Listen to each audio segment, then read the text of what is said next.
kita saksikan di lingkungan SD berapa SD 1 atau Kebo ya. Nah, ternyata di sudut SD ini ada lahan yang dipagar, di dalamnya ada ini wujud batu seperti kerbau tidur gitu, kerbau tidur. Ternyata setelah ditelusuri ada legendanya gitu. Jadi legenda itu cerita yang terjadi sesuai dengan lokasi. Jadi lokasi itu dibuatkan cerita menjadi legenda. Karena kalau ditelusur para tokoh yang terlibat di dalam cerita itu tanggal lahirnya di mana, kelahirannya di mana, kalau meninggal itu kuburannya di mana dan lain sebagainya tidak ada. Bukan tidak ditemukan ya, memang tidak ada karena itu nama-nama rekaan itu ya. Jadi di Keraton Yogyakarta ini dulu ya dipimpin oleh seorang raja yang adil dan bijaksana namanya Raja Haryo Cokro Ningrat. Nah itu perlu cari Haryo Cokro Ningrat itu ada enggak memang raja dari Yogyakarta sana. Jadi di sana kan Mataram ya, bukan Yogyakarta. Dulu masih zaman kerajaan Mataram.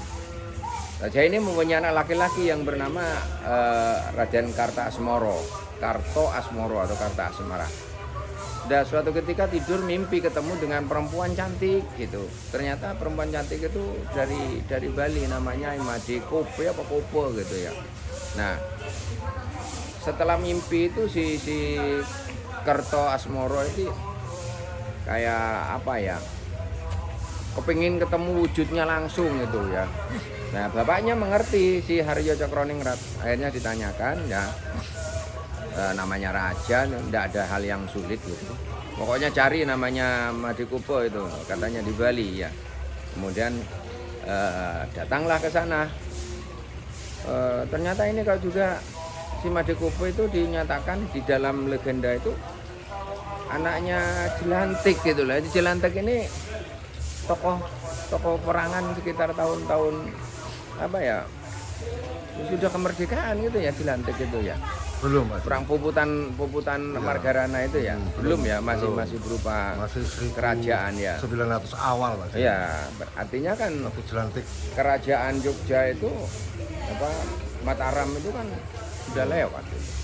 Ya. Nah, kemudian melamar itu. Si Madekope mau menerima asalkan disediakan 44 kebu landu ya, kebu landu. Nah, karena memang pengen meminang, pengen punya istri si Made Kope itu, Kopo apa Kope terserahlah yang mendengar itu untuk membenarkan dirinya lah. Itu bersedia gitu. Hanya membawalah kebu landu itu dari Yogyakarta ya. Bawa berjalan karena jaraknya jauh di satu tempat di ujung timur Pulau Jawa itu kebu-kebu beristirahat dia si Karto Asmoro ini dengan senopatinya juga beristirahat gitu. Begitu bangun, nah terkejut karena khawatir barangkali terlewatkan waktunya gitu, cepat-cepat bangun. Ternyata hanya ada satu kebu yang tidak mau dibangunkan. Ajak bangun, ayo bangun, jangan tidak mau. Ya, hanya karena mangkalnya ya. Karena mangkalnya si kebu itu disabdo lah jadi batu gitu. Akhirnya tidur tidak bangun-bangun. Ya ini wujudnya lah.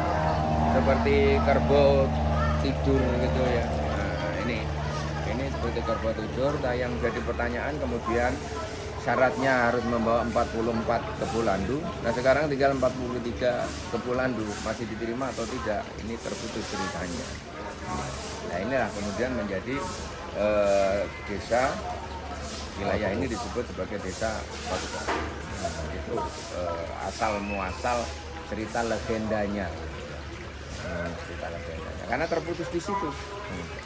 Masih mau diterima atau tidak si Kerto Asmoro itu karena persyaratannya berkurang satu. Oke?